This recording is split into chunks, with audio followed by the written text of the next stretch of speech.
Good to see everybody. Thanks for coming out. I know it's kind of a lot of traffic to get here. So, who had to commute a long ways to get here? No? What's that? People from, well, yeah. Korean, raise your hand. All right, great. So anyway, we're going to talk about data modeling. Who's heard of data modeling before? Just out of curiosity. Who has not heard of data modeling? One person. I think you're trolling me. Okay. Thank you. So a bit about me. I wrote a book called Fundamentals of Data Engineering. Who's heard of this book? No? Nobody? Okay. Cool. Yeah, so I founded companies. I run companies. Let me get this up. I call myself a recovering data scientist. I'll get into that in a bit. Yeah, I give talks in my spare time. I do podcasts. Who's heard of my podcast, like Monday Morning Data Chat or the Joe Reis Show? Quite a few people there. Cool. If you haven't, go check them out. They're pretty terrible, actually, but they're fun. I also rock climb. I still DJ. I still produce electronic music, and I read a ton. So if I'm not doing this, then I'm doing that. So anyway, enough about me. I'm pretty boring. So why talk about data modeling? This is a topic that's been out for seemingly decades. I could probably argue thousands of years, but I won't get pedantic about it. But after writing Fundamentals of Data Engineering, I really felt like, specifically chapter 8, where I talk about queries, transformations, and data models, I felt like I really glossed over a lot of stuff. And I think meanwhile, in my consulting practice, so I work with hundreds, maybe thousands of companies at this point, a lot of problems I would see were due to really crappy data. And if I dig under the hood, really crappy data models, right? Has anyone experienced this before where you have pretty crappy data models, or maybe you wouldn't even know, who knows? But I feel like we're at a pivoting point in the industry, which we'll talk about in a bit. But if we don't address this issue now, I feel like the consequences are going to continue to be more and more and more severe, right? Let's talk about why. Why now? Well, who's heard of AI? Right, I think everybody's heard of it. Whose company? Actually, this would be an interesting question for the Indian audience here. Whose company wants to do AI? Really? Are you all shy, or I only see a couple hands? Raise your hand really high if your company wants to do AI. Okay, thank you. That's a bit more realistic. That's what to say. I guess I'll just stop right now. But from what I've seen, corporate data sets in general are a complete mess. Who feels like their corporate data set is outstandingly awesome? Nobody at all? Okay. That's it. What's that? Who said that? Oh, never mind. But it's interesting. So I feel like the rise of AI means we're going to be sitting a lot of large language models and other types of models that we have for a long time on top of these corporate data sets. But the problem is, who in this room will trust who would risk their job and put a large language model on top of your corporate data set right now? This is my favorite question to ask people. Would you risk your salary? You would? Okay, are you doing this right now? Okay, see, it's just one person out of a few.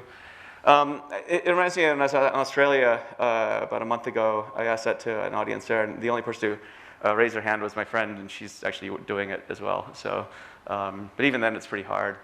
So I'll get into why this is, but but I feel as an industry, we've been talking about stuff like data quality, governance, management, modeling for ages, and like we should be doing this stuff. And I guess my question is, we actually, we should be doing this stuff, and if we're not going to do it now, when all the budgets, all the attention in the world are paid to us, then when the hell are we ever going to do it, right? So that's a big question. I would urge you to answer that silently for yourself right now as we continue. But again, if we're not going to start doing these quote boring practices again, when will they ever happen? Cool. We'll discuss what a data model is, why it's dead, why it's alive. Let's get going. So, what's a data model? I'd love to hear maybe one or two takes on what people think a data model is before I continue. Anyone want to take a stab at this? Yes, sir.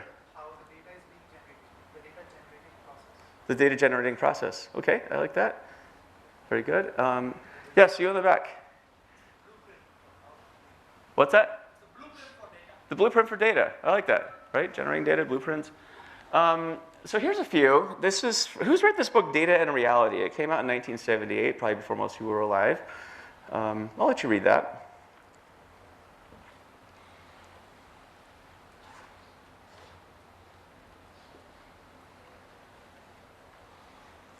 So in 1978, what was happening then, right? Well, computers were still pretty new. I think we're still trying to figure out how to represent reality in a computer system. I read this book. I still think it's probably the best book I read on pure data modeling, right? So if you haven't gotten it, go get it. You can find PDFs online. You can get the book from Techniques, which is Steve Hoberman's publisher, but really good.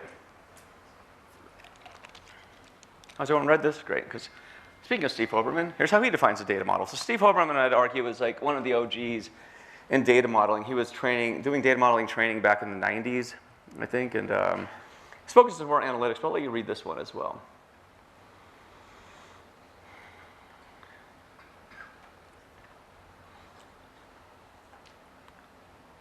You good? So here's my definition that I'm working on for my new book here. So a data model organizes and standardizes data to facilitate believable and useful information and knowledge for humans and machines. I'm trying to safe bet in case the AI takes over the universe. Useful information and valuable information, believable information. This is an interesting one. So notice I didn't say correct. Who feels like their data is correct? 100%, right? Believable is an interesting word, though. Who's heard of Bill Inman? Who's heard of a data warehouse? Okay, Bill Inman created the data warehouse. So anyway, he became a really good friend of mine, and I asked him one day what his true north is. You know, he's been in data, I think, since working with tech since 1960, so a long time. But he said that, you know, speaking believable and then useful and valuable data and information, and that's about it. Right? Believable because you have to believe it. Valuable and useful because it's not valuable and useful, then why are you doing it, right? But we also live in an era where I would say, you know, humans consume data, but as I'm writing my book, it feels like analytics is really the one place where humans consume data and try and interpret it. The rest of it, where you're talking about machine learning, where you're talking about applications even, that's basically machines that consume that data, right? But it still has to be useful for machines. So this is my definition. It could change, but this is the working definition for my new book on data modeling. So data modeling is dead. Let's talk about this for a bit. So this is a painting by Hieronymus Bosch called The Garden of Earthly Delights. And it depicts, you know, in the Christian sense, in the Bible, Genesis, and, you know, the splendors of humankind. And then it's descent into hell here. This very much is how I feel about data modeling right now. We started off great. We did some great things. You know, we grew. And I feel like this is the state of where we are now. I feel like we're in utter despair. I feel like as an industry, we've actually moved backwards in a lot of ways. And what happened? Well, before I get into that, let's talk about some examples of what I'm talking about here. Who uses DBT? 3 people who's heard of it, okay? I mean, it's not uncommon to find data teams that have thousands of DBT models per team. Why would you need 1,000 or more DBT models for one data team? You don't need to answer this, but think about this. That answer in itself is a bit insane, right? Especially when you're not talking about very big data teams. We've moved to a period of ad hoc and reactive query-driven modeling, as I called it. I think blurted out query-driven modeling on Seattle Data Guys show one time. We're talking about basically, who's an analyst here? Does anyone work in analytics or data engineering? Okay, so how often are you getting requests from stakeholders saying, I need this report, or I need to know this answer to a question, right? This is what I mean by ad hoc, reactive, query-driven modeling. And what happens is these queries manifest themselves, and they pile on top of each other, and pretty soon you can't tell one from the other, and it's really hard to decipher this whole rat's nest of data. Then it leads to naturally to the next question, which was, WTF does this data mean, right? You've gone through so many permutations of creating data, often without lineage, and you have no idea how to get back. And so often this means there's a lot of reinventing of the wheel. Who's seen this before? Yeah, me too. And if we look at the basics of what data modeling was, we start at conceptual, we go to logical, and we go to physical. So conceptual is the highest level. This is technology independent. Logical is sort of the intermediate step where you translate the conceptual to a structure used in a physical system. And finally, physical is where we just implement the data model into the physical system. But all too often, this is a depiction of it, we start and end with a physical data model. So what do you think happens in this situation? Do you really feel like you have a good handle on the data? Do you really feel like you have a good handle on the concepts that the overarching business uses to communicate, the vocabulary it uses, the business rules, how information flows, right? I'll make a strong argument that you won't. Also, the word model is a bit overloaded these days. I want to give this talk to machine learning audiences. The first thing they're like, so is it a PyTorch model or an sklearn model, right? There's also all kinds of physical models, right? You got normalized models for relational systems, ORMs, object relational mappers, JSON. You have a star schema model, a DBT model, streaming events, those could be models too. Schema on read, federated models. So lots of physical instantiations, but again, this is all that's happening now. We just react. We react. And these are the manifestations. Not saying it's bad. I'm just saying this is reality. So as I say, a lack of a model is still a model. It's just a very crappy model. And this is where we are today. Who feels like your models are awesome? You're not going to say your models are crappy, though, because it's like, don't look terrible in front of your friends, so I'll leave you on that one. The trends aren't looking good either. So if we look at data modeling in Google Trends, you'll notice something kind of interesting. It's flatlined. If this were a patient on an ER bed, you'd think they're probably going to die soon. And it's not much better. If you zoom into like relational data modeling, dimensional data modeling, for example, it's the same thing, right? So 2004 is an interesting time. I mean, this is, I think, back when I was working in this time in data. It was a lot more formal back then. Now it's a lot more fast, which we'll talk about in a bit. But again, as you can see, the interest of this, it's dying out. I don't know what to tell you. I have a few ideas on why this happened. I think first, the cargo cult of agile. It leaves no time for formal practices, right? Who does agile at their company? Everybody? Do you do agile or do you do agile, like the real agile, right? Or use some like bullshit version of it. So, yeah, I mean, and what this means though is, agile, I think, is the way it's practiced in a lot of ways, means that you're moving fast, right? You have sprints. You work in a sprint and you move to the next sprint. It's always a chunk of work. As I've been pointing out, though, data is very much a thinking person's sport, right? Especially when doing conceptual modeling. You can't fit that into a 2-week sprint, right? How would that work? You're trying to think.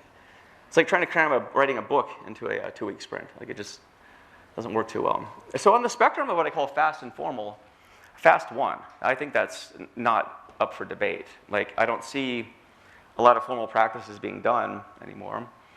I think the rise of big data is another culprit. Not saying it's bad, but it happened. So this meant that working with data, you needed new ways to handle data. The relational databases that you're commonly using, they just wouldn't cut it, right? So Hadoop came about, right? I've talked about that. That was great. DynamoDB came out of Amazon because their order system was basically like going to implode on itself if you tried using the Oracle databases they were using.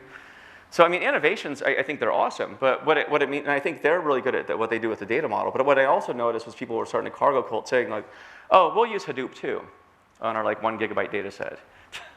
Right? Happens a lot.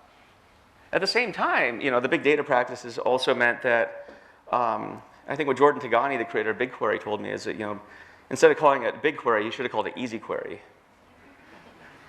Because it's really easy to use BigQuery. It's like too easy. Who uses BigQuery? Who's used BigQuery before? Right? It's like dead simple. You give it data and you just query it and it does its thing. It's easy, right? So at the same time, data exploded. There's no tools, formats. The world's moved beyond columns and rows, right? But that's where data modeling has traditionally been stuck, especially when you're talking about relational, Kimball, and so forth. So at the same time, data is the new oil, right? Data science is the sexiest job of the 21st century. So a lot of attention on data. Like everybody has to do data today, because if you don't, you'll be left behind, right? And finally, the dev and data divide. Let me talk about this for a second. Who empathizes with this, where shit flows downhill? You're the data team. You work with the dev team. Who's seen this? Yeah? Everybody? Right? This is a force of gravity, by the way. It doesn't work the other way. So, but the problem is, especially for data models, you have to get it right here, right? You can only duct tape here. You can only monkey patch this, and you barely do a good job at that. You should get it right at the top, but the dev doesn't care about you. They're just like, here's your data, have a nice day, right?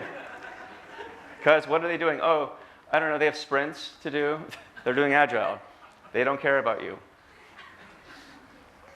It's a lot of morbid laughter here. It's like, so what are the consequences? I think, again, they're pretty severe. You'll have continued fragmentation of data across the life cycle. You're going to continue losing accuracy and believability. I think data teams are going to continue losing credibility. Who feels like their data team has a lot of credibility with their business? Right. I'll leave you alone on that one for a bit. But I also feel like the rise of AI, it's either a good opportunity or it's going to be the rise of just like the biggest amount of bullshit that you've ever seen in your entire life. More than now, what is it, 95% of the data on the internet is going to be AI generated by 2025, or some made up number. But the whole point is AI. I'll give you an interesting example, actually, of this, as an aside. So a couple weeks ago, Amazon they announced that authors can publish no more than 3 books a day. It's 1,095 books a year. So think about that stat. That blew my mind. I was like, what the fuck? So for authors like me, it's great. It's less competition in some ways, but it also means like there's just going to be this sea of just complete bullshit out there, right? Same with, well, anyway, you get the idea. So, and yet we hobble along and we treat the symptoms, right? Again, we get data, we do something to it. The data engineering lifecycle, for example, right? That's very much, I think it's great, but it's very reactionary. And it's funny for me to say that because I came up with it, but it is what it is. So, but the need for data modeling, it's real, right? So this is my friend Dimitrios Brinkman. I'm sorry for the small font here. He ran a survey. So Dimitrios Brinkman runs the MLOps community. If you're familiar with the MLOps community, awesome. If you aren't, join it. It's fantastic. But it's really spearheading thought leadership at MLOps and practices. But he asked, what is most important to the people when they're evaluating LLM performance right now, right? And so accuracy and hallucinations, which that's totally blinding me when I point to that. So if you can just squint and imagine that it says accuracy and hallucinations, those are the top 2 things, right? So people care about this stuff. And factuality is the bottom there, right? So it's not sorted, but you kind of get the idea. So people want believable data, right? When you're using ChatGPT, how often do you believe the answers that it comes back with? Like, yeah, Bard, yeah, right? But I was reading an interesting paper yesterday on heads and tails, trying to assume like a power law distribution of various data sets and trying to assess whether LLMs are good at picking up like the top of power law in terms of the accuracy, and they hallucinate like crazy no matter what. I think 20% accuracy was the best you could get. So long live data modeling. Let's talk about the positive now. So here are some things that can be done. I'll let you read this real quick, and I'll talk about them.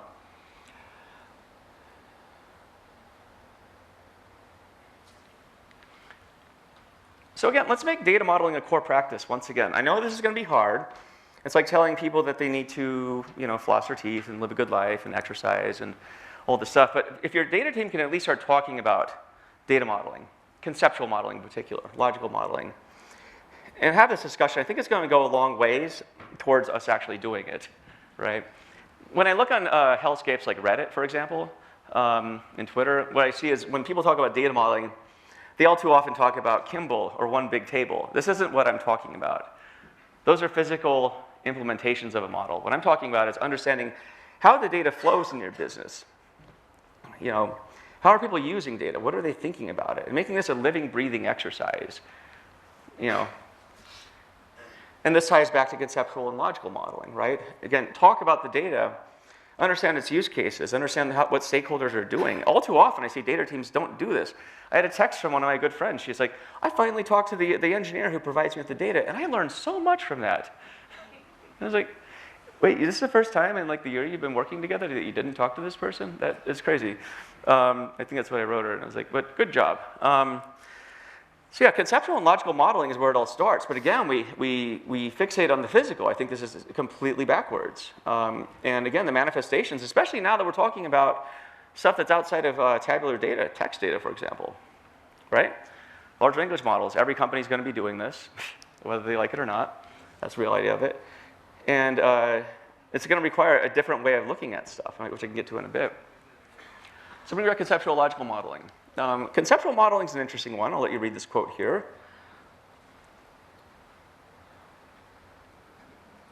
Right? There's another one. It's about understanding reality, right? It's about understanding the real data requirements of your business. If you can't do this, I say that you're probably, you should be charged with professional malpractice. Right? Use patterns. There are conceptual patterns out there that have been around for decades. Here's two of them. Data Model Resource Book. There's 3 volumes of these. It's 2,000 pages total. It'd be good to throw that into an LLM, by the way. But this contains amazing patterns to describe your business, right? If you're a retailer, go to this book. It already describes a conceptual model for a retailer. It'll at least get you 80% of the way there. Obviously, your business will have some nuance. But I would say that, rediscover the use of patterns. I'll talk more about this in a bit with respect to knowledge graphs and semantics, but it's fascinating. Another really good book is it's called The Nimble Elephant by a gentleman named John Giles. Who's watched like Empire Strikes Back? Star Wars movies, right? He's kind of like Yoda. He lives in like the outback in Australia. He's very hard to get a hold of. I managed to do an interview with him, and he is possibly one of the smartest people in data that I've ever met. And when I say smart, there's like a lot of smart people I've met. He's sort of in this different universe. But he also talks about using a pattern-based approach for the agile delivery of data models, right? So the patterns work. I mean, so John was telling me a story where like he was tasked with coming up with a data model in about a month, and I think he figured it out in about 8 hours by using patterns in this book. So don't underestimate this. Don't write it off as old school. I would say the old school stuff is what's going to be working. Going forward. The fact that we've forgotten this stuff, I think, is kind of part of where we are today. Model across the data lifecycle. So I think all too often we're fixated on our part here, but really work with the people creating the data for you, right? And help them understand what you need, and ideally, shift left and right. So what I argue, one of my other talks is data engineers are sort of the glue that helps dev and data work, right? And without data engineering, you're just going to have this, full-on reaction mode. And so really take the time to work with the people producing the data to understand what they're doing. There's the old argument about shifting left, right? There's, I said left and right. I meant left. And it's interesting. I feel like we're starting to adopt software engineering practices. There's a notion of data contracts. I know, Anant's really a fan of with a schemata that he's been working on, and But what's interesting is, as data people, we start to recognize that you need to work with the producers of the data, not just be a passive consumer of it, right? So this is where data modeling is going to come in handy. I would say the data modeling problem is actually way worse in dev. Because again, it's you're making features, and you lose the context of the general model you're trying to produce. And the other part of it is with dev, and I used to be a software engineer, so I know of which I speak. it's almost too easy, especially if you're working with an ORM when you're building your app. It's like you can just throw fields in to whatever table you want, and pretty soon you just have, well, I don't know what the hell you have, but it doesn't look good. But it works until it doesn't, right? I had a database for an application that we wrote, and it worked really well until all of a sudden it stopped, just, I don't know, it wasn't performing one day. And come to find out it's because the model didn't support the type of work we're doing. So, knowledge graphs. Who's heard of knowledge graphs? These are making, I don't know what's happening right now, but these are making a huge, huge resurgence right now. I wouldn't say resurgence. I would say that knowledge graphs historically have been this sort of niche product that people who are into semantics, like a semantic web, groups, they would use them. But with the rise of large language models, what you're finding is knowledge graphs actually provide the complete complementary fix for the hallucination problem. So large language models are really good at generalizing, and knowledge graphs provide the context for the generalizations to make sense.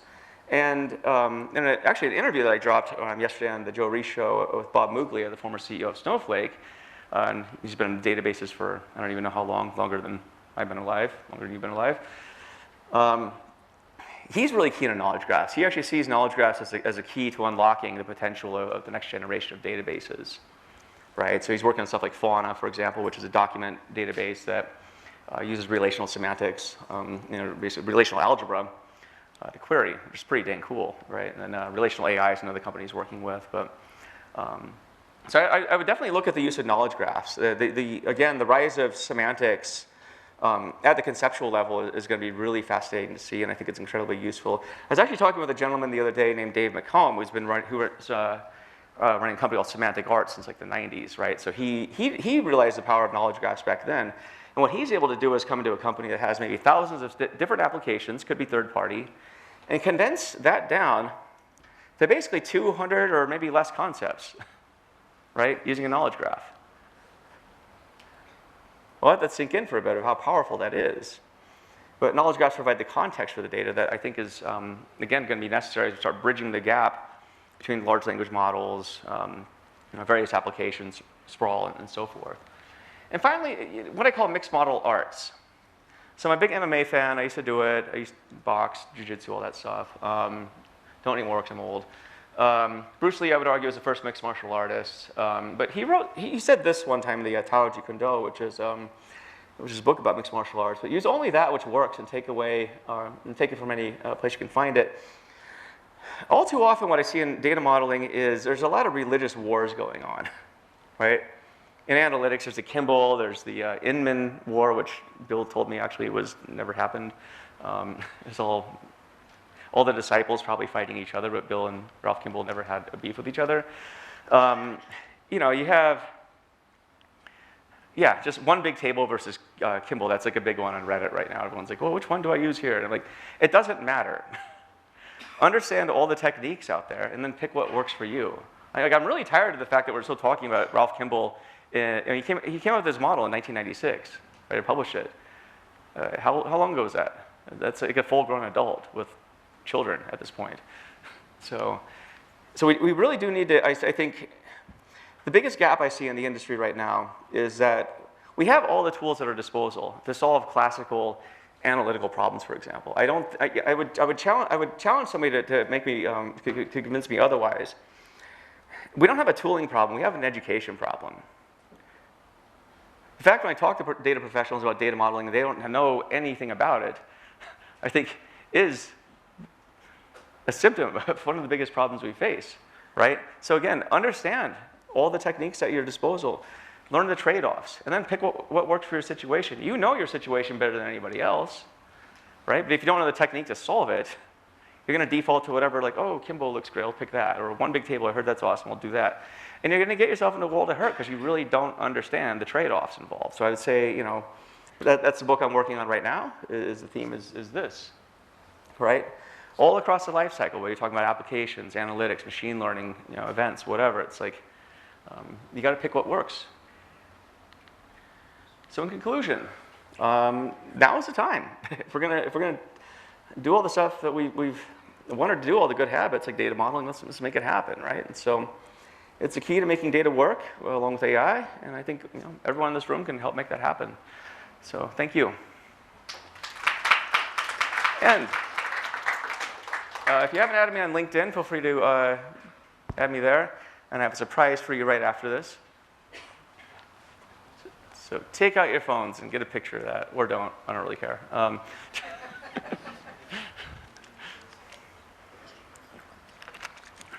Questions for Joe?